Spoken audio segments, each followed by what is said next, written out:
Hello, and welcome to Season 2 of Between the Lines. On this podcast, you will hear about and from lesser-known Canadian authors and writers who, for whatever reason, have remained under the radar of traditional publishers and publishing houses. You will also hear from editors, literary agents, and publishers in the hopes of giving us all a better understanding of how it all works together. If it has something to do with writing or the writing process, you are going to hear a discussion about it here. I'm your host, Randy Lacey. I'm encouraging you to grab your bevy of choice, get comfy, and get ready to go between the lines. People come into writing in several different ways.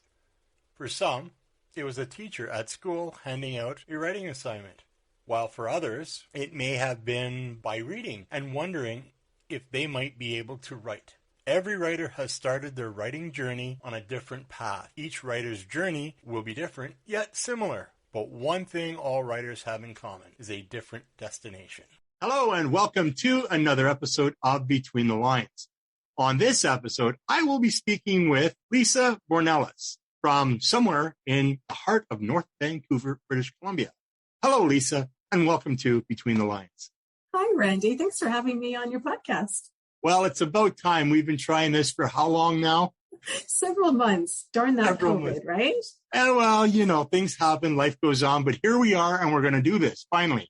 Absolutely. So now before we do anything else, I think it's important for the audience to get to know my guests, and in this case, you. So rather than me read a little bit about you, let's hear you talk a little bit about you, because this is what they want to hear. Okay, perfect. My day job, my real job is I'm a change management consultant for one of Canada's largest health authorities. So I help, call it like a fancy project manager. I help people transition through whether it's a practice change or an organizational change when they have to work differently. I hopefully do that compassionately, because it was quite a challenge during the pandemic. I'm also a mom, a recent TEDx speaker, and as per your interview, you'll find out a new author. Well, fantastic. A TEDx speaker. Oh, really? That had to be an experience and a half. It sure was, yeah. It was exhilarating. Could you be over-prepared for it, or were you just right, or? There was a lot of preparation and memorization, and at my age, that was a bit of a challenge. It took about 3 weeks for me to memorize my presentation because there's no cue cards. You have a timer in front of you, and you just watch the seconds tick down. And if you go over 18 minutes, they will cut you off. So that was very interesting. And they also black out the audience and have a spotlight on you. So it's quite hard to engage. All you can do is just move around the red spot and listen to the laughter or the response. Certainly an interesting experience, but a very exhilarating one. And where was this recorded then? In a studio? It was actually done live, but also recorded in the Anvil Center in New Westminster. Okay. Yeah, so smaller audience because of the pandemic, but it was a live audience just before the Omicron strain wrecked everyone's Christmas again. Well, that's quite an experience to be able to chalk up under your belt or whatever it is that we do with experiences like that. So that is cool. And where can we find that? Yeah, you can find it on TED.com if you type in my name or 3 questions to change your life, or you can find it on YouTube again. If you look up my name, it'll pop up. A lot of things will pop up when we type your name on YouTube. None of them naughty, I promise. Oh, no, I can vouch for that. Well, thank you for that little bio. So we'll move into a question period here. And as you know, I sent you a bunch of questions to choose and whatnot. And because I guess you write in a couple of different genres, children being one of them and something else being another, I've split this up into, well, just that, 2 different categories. So we'll start with the broader sense of writing first. So question 1 is let's change that. What do you fear most as a writer? Yeah, that's a great one. Principally is the idea that I wouldn't connect with my reader or that I wouldn't have a positive difference in every interaction. That would be one of my top fears as an author or a writer. The other is writer's block. And because of a really bad case of burnout. I worked in healthcare, obviously, during the pandemic. I was completely exhausted and didn't realize the impact it was having on me. And I found there was a period of time this winter where I just didn't even have the mojo or the spirit to write anything, which is quite unusual for me. And that was troubling. I bet. Yeah. How did you overcome that? Ironically, I adopted another rescue dog, a little pug, and all the energy and care into training and potty training and integrating a new puppy into the family, for some reason, evoked some inspiration, and I began to start vlogging again. So something that made me even more tired in one sense inspired me in another. Well, it certainly took your mind off your writing, giving it opportunity to clear a little bit, maybe. But you better be careful because, if you get writer's block more often, you're going to inherit a zoo. Pretty much. I have, for your listeners, I have a free-roaming rabbit as well, a dwarf lop-eared bunny, and another rescue dog from Mexico. So it's ridiculous. Sounds like an adventure is what it sounds like. Going back to what you fear most as a writer, then I would have to ask you, what is your goal as a writer then? Because you said part of your answer, and I'll let you go back to that, but what is your goal as a writer then? Yeah, that is a great question. It goes back to that ability not only to tell a story or impart a lesson, which I know is something we'll talk about a bit later, but it's about making that connection with your reader so that they walk away feeling like they've experienced something that you've experienced and that you've wanted to connect with them. And when I do get into talking about my children's book, that is very much the raison d'être. I wanted to make a positive difference for children who have mental health disorders, to understand that they can be represented well, they can be heroes of their own stories, that there's things that they can do that can make them feel less powerless in these trying circumstances. So my aim is ultimately to pass on valuable information that people can apply, draw from, hopefully inspire. Again, I want to make a positive difference in every interaction. Well, fantastic. So air quotes here, you use children, but I think that translates into just about anybody who, with mental health issues, that could translate into anybody because we're all striving to improve, right? And the more positive influences that we can get to guide us along that path, the better. Would you agree with that? To a certain degree? A little. It's interesting you raised that. I touch on this on my TEDx, where in this world of the self-improvement rubric, it is kind of designed to make us feel like we're not good enough. And I want to say to you today and your listeners that you are good enough as you are. But what I offer are ideas to consider around what are some small shifts or patterns you can change in your personal life through the tools that I bring in change management, et cetera. This is on the professional blog side, that can allow you to move through complexity or situations where you're feeling stuck. And as writers, I think we can all relate to moments where we have writer's block or we're feeling stuck around career choices or relationships or decisions or character sketches. And I try to introduce some of the methodologies in change management as a way to move you through that period of being stuck or overwhelmed through those small shifts. So that's what I write about on the grown-up side. And that's what I spoke about in my TEDx. And I weaved in my child's story and his mental health battle. And so your question was around whether... Oh, which question? I think I asked a whole bunch there. Yeah, you asked a whole bunch. Translates from that child aspect of mental health to the adult. To the adult, yeah. So I just wanted to impart to your listeners that you're wonderful as you are in this present moment. And if you choose to, and if you feel you want to make that improvement, do that for yourself, not because society tells you you need to, or that you're not good enough. I think that's what I offer at some level in some of my writing, that here's a few things you can try that might help you to shift a pattern or a mindset that can move you forward should you so want to. Okay. I'll use myself as an example because I'm the best example that I know. But having lost most of my vision, I mean, life could have been over for me right there. But I know me, and I know that I wouldn't have been content in that modum operandi. Did I use that right? I would not have been content or happy with just being me as a visually impaired and give up on life. So obviously I've jumped into a world of uncertainty. I didn't know anything about podcasting. I didn't know anything about blending spices or creating hot sauces, which now I all do. That didn't sound. Anyway, but I do all of these things. And it was a challenge for myself in this condition of being visually impaired. And I'm constantly trying to challenge myself in that. And I think if people can challenge themselves, they'll be surprised at what they can accomplish. I'm with you totally on that, Randy. I don't have a degree in creative writing, but I had a dream of writing a book. Mm-hmm. And at the height of the pandemic, when everyone was Netflixing or baking sourdough bread or crafting, none of which I'm very good at, I put my kid to sleep, and I had a vision for starting a blog. I started like you, I made one podcast and I wanted to produce this book, and it all started flooding through.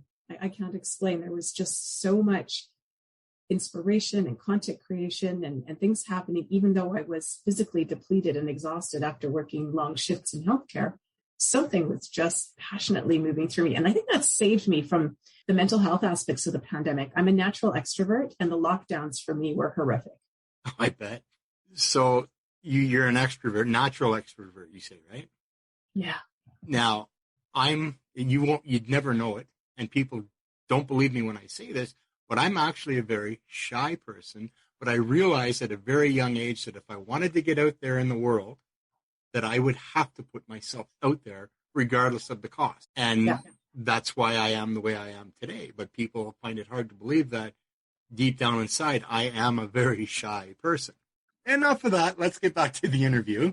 How did you come to choose the genres you write in, or do you feel they chose you? All I can do is write about what I know for myself. And so the professional writing or the blogging started happening initially through work. And then I took it on the personal level. I had a thought experiment. If, according to the research, you apply a structured change management approach to a project, you're 6 times more likely to succeed. What would that be like in your personal life? And from that, makeoneshift.com was born, or at makeoneshift on Instagram. And I invite people to join in that conversation, and I share some of the tools and how they can be applied personally rather than in an organizational or professional setting. The writing of the children's story was Louie the Dictator was inspired by my son's experience with a mental health disorder called obsessive compulsive disorder during the pandemic. And like many of your listeners who perhaps have a child with additional needs, or have some mental health needs themselves, they will have found that suddenly all those supports were cut off at such a crucial time when they were most needed. And so perhaps as a way of therapy, and perhaps as a way of helping support my son through this process, began to write this fictional story based on his experiences. And what was his response to these? Or did he? He's been so supportive. He's been really proud. He sits beside mommy with his little Chromebook open and is typing away as well on the bed. And it's really inspired him. He started to write poetry. He's only 10. So he started writing his own novels. He loves Tolkien. His dream is to go to Oxford and write books like Tolkien. Well, there you go. That's a good ambition.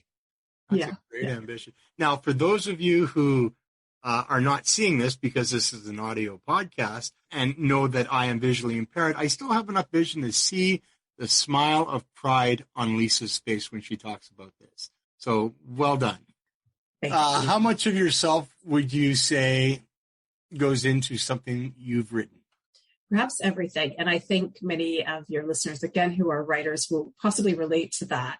I found myself pouring my soul into both the blog and the book, because that's all I know is to be authentic in that, especially as I'm trying to relay a message of hope and opportunity. So it's quite an exhausting process emotionally. And you can probably relate, Randy, to putting yourself out there makes you very vulnerable. But I found a lot of support from other authors and people such as yourselves along the way. So thank you for this opportunity to speak. The pleasure is all mine. You've mentioned something twice now that put a giggle in my voice, because you only write about what you know. And recently in my Canadian Creative Writers on Facebook, I put out a post that says, we've often heard to write what we know, but what if you don't know anything? What do you do as a writer? You start researching and finding out, I guess. You start interviewing. I'm hoping to take a bit of that journey this summer. I'm going to go to Greece. That's where my family roots are from. Oh. And there's some great family stories that I'd love to unearth a little bit more. Much of that history is lost because of the Second World War and then a civil war, which burned everything down. So really curious about some unique stories that I'd like to pursue and perhaps turn into a grown-up novel at some point. I was just going to say, this sounds like it's leading to another book. That is my hope. Look, smarter than I look. I actually have a T-shirt that says "Smarter than I look" on the front, but on the back it says, "But I'm dumber than you think." Can I also say thank you? I love your Facebook group. When I started this journey, yes, I had no idea where to begin. I felt like a minnow in a sea full of sharks, and it was your group that I found. And I remember my first tentative post where I started writing, asking other authors, I have this budget. Should I self-publish? What do I do? And so many wonderful people wrote back and offered advice. So thank you for setting this up. It's an amazing group. I love that group. And that group was born out of frustration from another writing group that I was in that was, too many people. And anyway, there was no moderation or anything. And it wasn't about writing anymore. You're doing a brilliant job. Well, thank you. And I love your prompts as well. Oh, do you? Even though I don't write in them because I'm too scared of what criticism might come back, I do mentally use them to exercise my brain. So it's really that's great. What they're intended for, whether it's there or at home. Yeah. Right? And so one of the guys that I interviewed for season 1, Andrew Shaughnessy, he created a couple of returning characters, if you will, to all the prompts. Have you read that? Do you know That's who I'm talking about? I love it. Yeah, and it's what are their names? No, Walter and Muriel. And they just have it's so much fun to read. And that he's actually trying to assemble all the stories that he's written from those prompts and putting them into a book. Oh, wow. Well, see what you've inspired. Isn't that great? So there's an example of writing about what you don't know and turning it into something wonderful. Yeah. And he's had fun with it. And of course he wants to, get me in on the project, but I mean, it's his brilliant writing that deserves all the credit. But anyway, what do you consider the hardest part about your writing journey? Is it the writing itself, or is it the publishing, or maybe even the marketing? That is really easy. The story poured out in 6 weeks. The marketing has been this endless learning and journey process. Something I wish I had known beforehand. As a self-published author, I don't have the big publishing firms and brands behind me. Mm-hmm. However, I've heard from other authors that have queried and gone through that process. Publishing firms don't even support you in that way anyway. Mm-hmm. Because my story was time-bound and specific to the pandemic, and the publishing world really needs to get into the 21st century, I do find myself doing all of my own marketing. And I've had to join Instagram and haul my butt into the 21st century as well. On Facebook. You'll really be in the 21st century once you master TikTok. I know. I have no idea how other authors use this, but I have spoken to my son's friend, like we're talking tweens. Yeah. I'm actually going to pay a tween to help me create some reels and go on TikTok.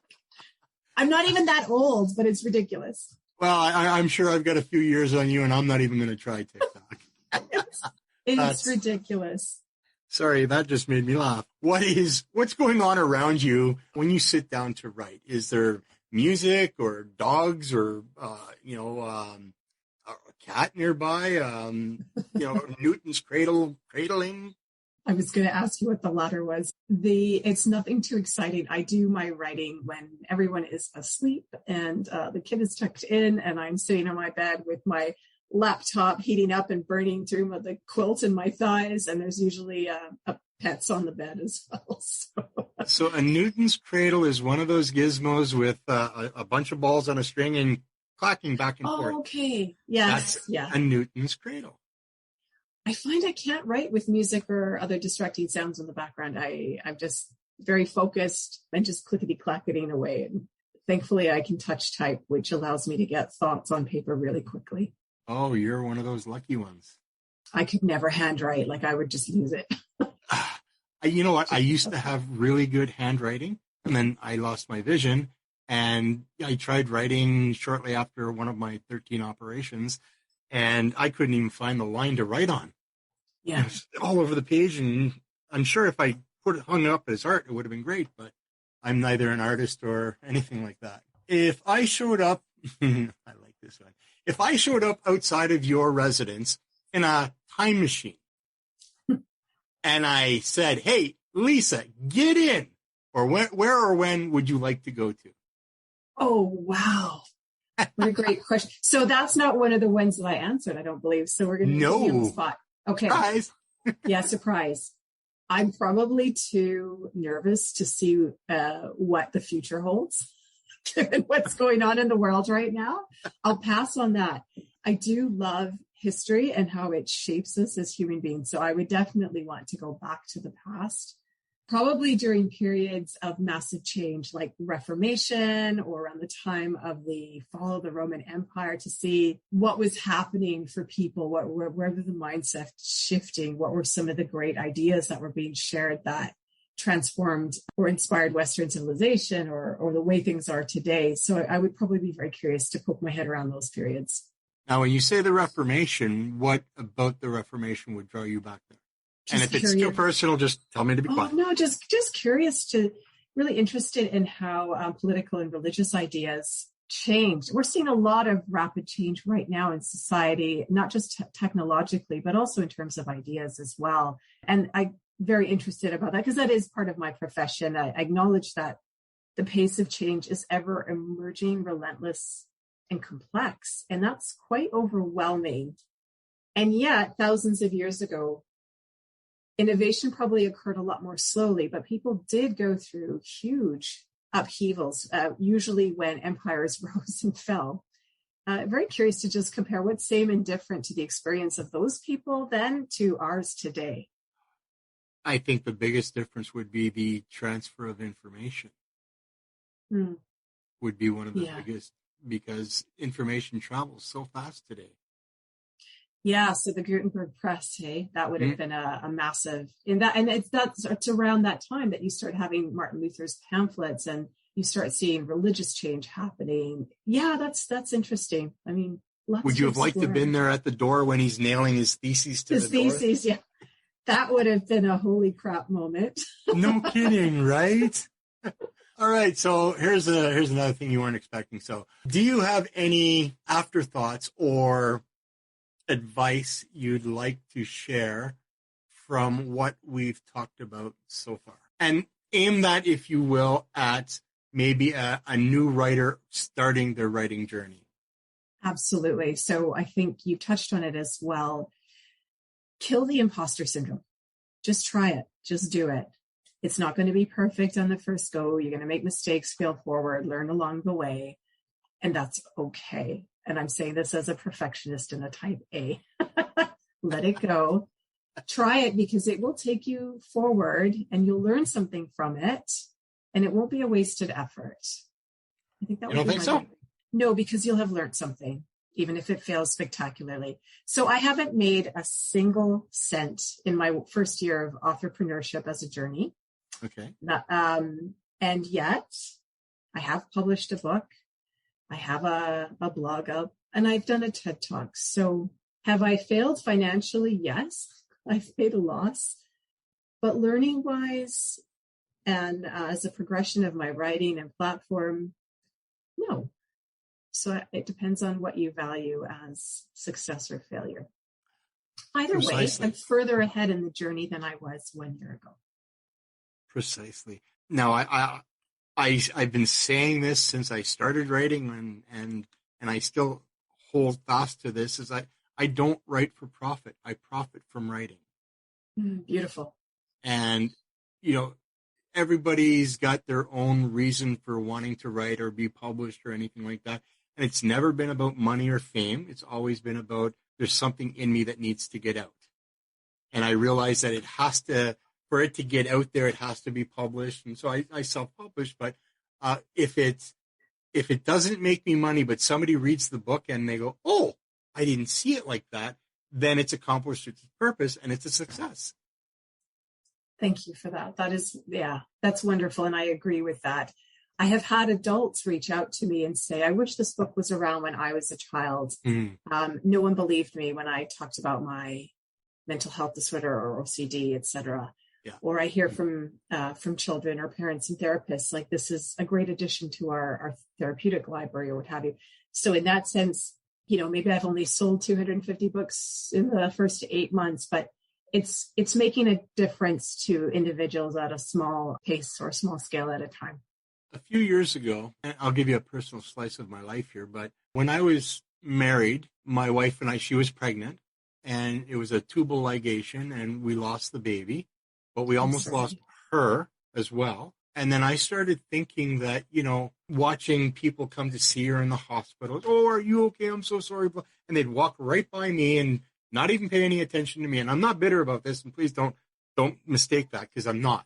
But people were just blowing by me, going to her, are you okay? I'm so sorry for your loss. And I started thinking, wait a sec, I lost something here too, right? I may not have been physically attached to that baby, but spiritually and mentally I was. Of course. And then I went, you know what? I'm going to write a book about this, the male perspective of losing an unborn child. And I was doing security in a shopping mall in Winnipeg, and there was a professional, psychologist maybe? Or was it a psychiatrist? One of those, anyway. And I mentioned this to her, and she says, you know what? You write that book, and I'm going to put it on my shelf, because you're right. There's not enough material out there about that. I never wrote the book. I've started it about 20 times. And I mentioned that in a group one time, and I had so many women saying, you better write that book. Yeah, of course. It's going to have an impact on everyone involved. So you better write that book. Oh, geez, you too. It's a great idea. I think it is. I'm afraid to write it, I think. Why is that? I do not know. And this is not my hour, it's yours. Let's go on to part 2. And I'm going to ask you a few questions about your children's writing, if that's all right with you. Of course. All right. So first question then is, how did you first come to realize you had a voice for children's books? Definitely through my son's experience with obsessive compulsive disorder during the pandemic.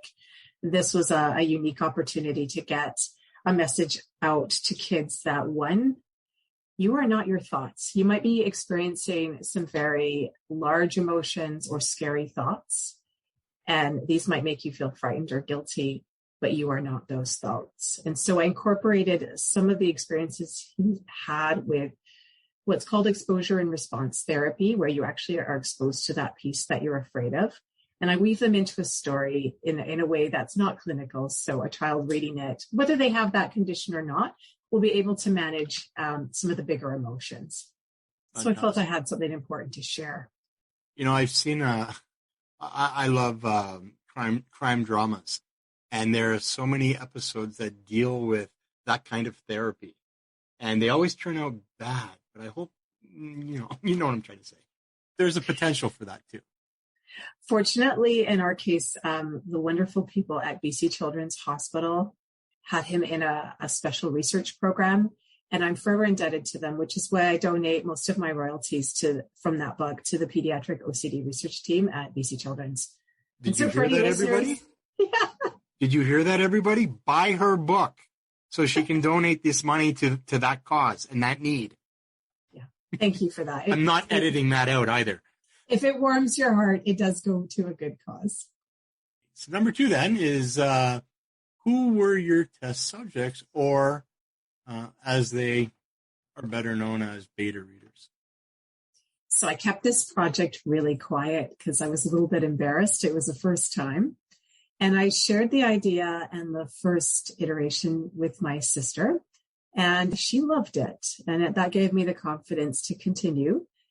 And obviously my son has been part of the story, reading, helping me out, reading through chapters and providing some of the ideas. But really, I didn't have a formal beta reading group.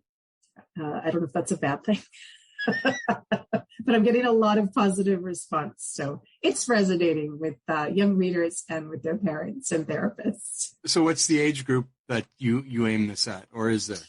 Yeah, it's I guess you would call it officially a middle grade novella, but grade 2 to tweens. Okay, it's very relatable. Excellent. I happen to know a lot of them. Yeah. OCD, for those who don't know, is a neuropsychiatric disorder according to the World Health Organization. And it's OCD is a those guys. Approximately, the stats are iffy on it, but anywhere between 1 in 40 to 1 in 100 people have it.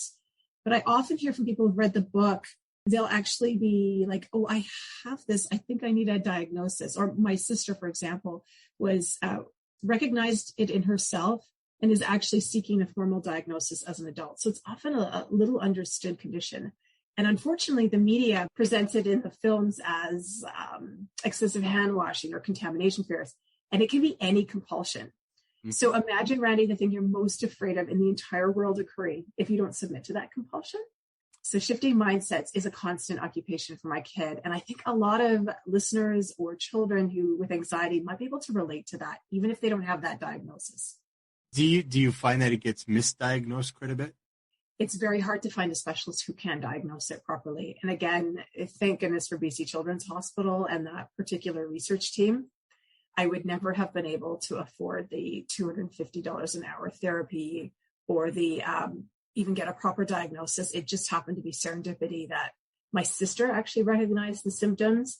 And I started frantically, like any mother, researching and found this research opportunity on the internet. And for that, I'm just eternally grateful. Fantastic. And I'm sure your son is as well. Yes. Yeah, he's really been he's doing super well, really able to manage it. You would never know just speaking to him or interacting with him that he has it. He's really come a long way. That's awesome. That's awesome. Can you have a story without a lesson needing to be taught? I really reflected on that question because it was so unique and interesting.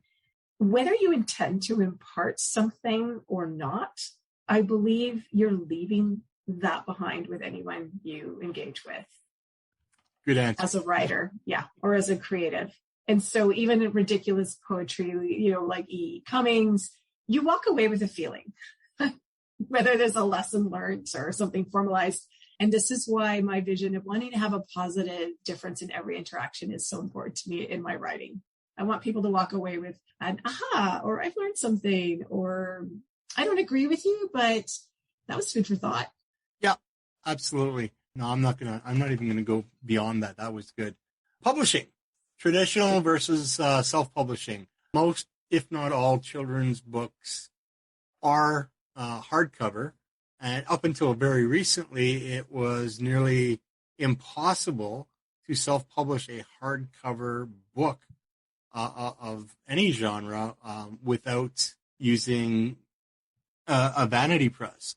Do you suppose it's still easier to publish a children's book through traditional publishers? I purposely chose not to go the querying route because I was time bound. I didn't want the story to wait. I feel it needed to be told during the pandemic. My book is a soft cover because it is a novella. I didn't even think about the hardcover option. From a business perspective, it would have cost quite a bit more and the price would have been raised for readers. Mm-hmm. Print on demand costs have really risen with inflation. I do take issue with the term vanity press because I am a busy professional and I did use what they call a hybrid model, mm-hmm. a Canadian company, and I paid for services. So it's professionally edited. I hired an illustrator and they did the book cover design based on my vision. I just didn't have time while working in healthcare to start doing ISBNs and all these things. And so I found that process fabulous. I chose I cherry picked what I wanted. I didn't need a ton of editing. I believed in the work. So it evolved that way. I'm like, here's my budget. This is what I paid for. The downside is I don't have a big marketing machine. The upside is I get to keep most of my royalty, all of my royalties really.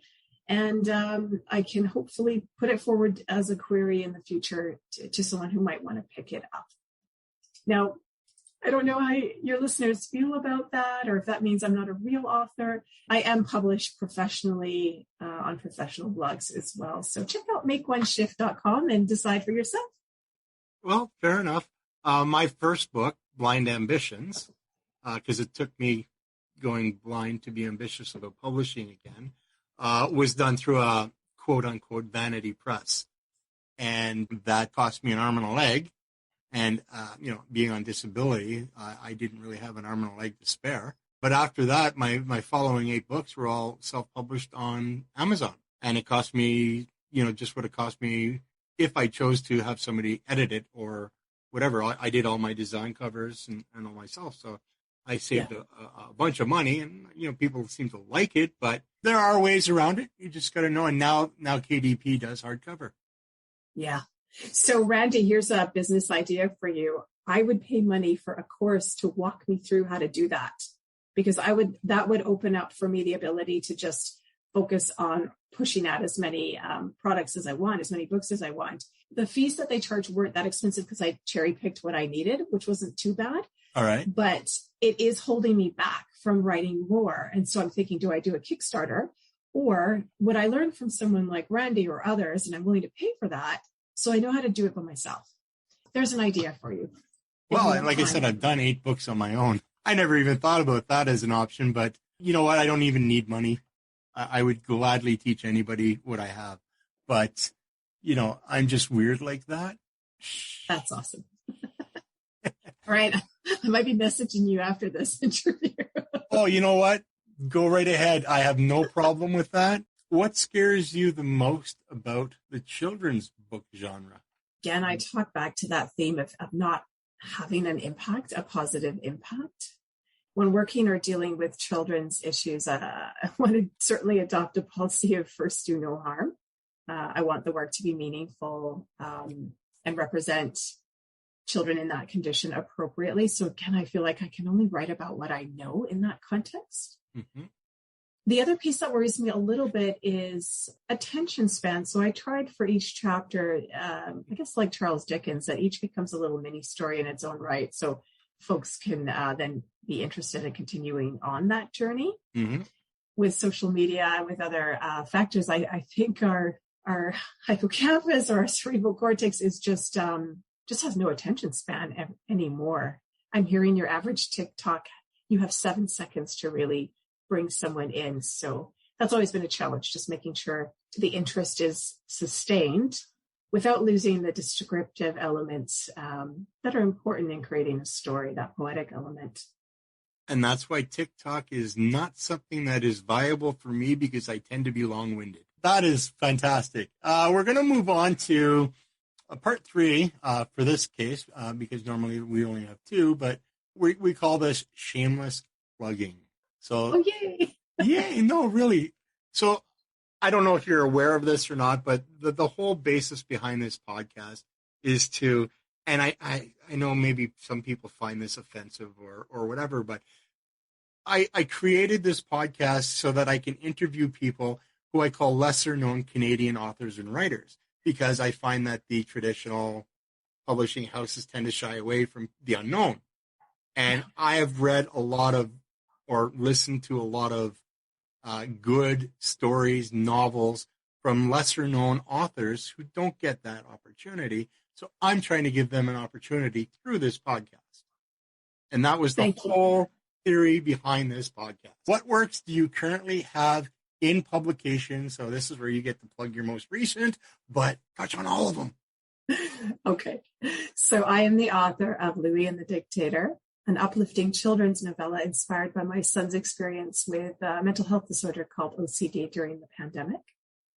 The aim is for this book is for anxious and neurodiverse children, 1, to see themselves as heroes of their own stories, and 2, to understand that through shifts in mindsets, they can transform their circumstances. And as I mentioned earlier in the podcast, I'm donating most of my royalties to the pediatric OCD research team at BC Children's Hospital. I also blog about have a unique niche. I blog about the application of change management methodology in one's personal life. So if you're an author that's feeling stuck or overwhelmed, or if you're just an ordinary person feeling overwhelmed by uncertainty, check out makeoneshift.com and join the conversation. I have blogs about everything from dealing with burnout to dealing with cognitive distortions, the voices in your head that tell you you have imposter syndrome, you're not good enough, if you don't do something perfectly on the first go, why even bother? I've also recently delivered a TED Talk, 3 questions to change your life. You can find that on my website. There'll be a direct link, or just go on YouTube or TEDx or TED.com and type in Lisa Bournelis or 3 questions to change your life. I'd love to hear your thoughts on whether that resonated for you. Excellent. Do you presently have anything you're working on? And if so, how close is it to completion? I'm at the ideation stage of exploring some of my family's history as refugees on the Greek-Turkish coast. There's some unique stories coming out of that time period. And so curious about writing an adult novel, and I'll start some research on that this summer. Excellent. This may not be totally relevant, but is there one of your books or presentations or all the things that you do which you are more particularly fond of, and why? So in this case, your book as opposed to your TED Talk or... Oh, no. I was so chuffed to have the opportunity to do a TEDx, and I found the experience so exhilarating because of the potential audience and reach. And I do weave in Louie the Dictator into that, and how some of the tools that I speak to, something called the adaptive action cycle, can be applied both for adults and children. So I weave in things like complexity science, human organizational systems, and how they can support people in everyday issues of overwhelm or stickiness. So extremely proud of that, but perhaps not at the expense of the book, because I'm hearing that the book has a positive impact on those who have similar conditions.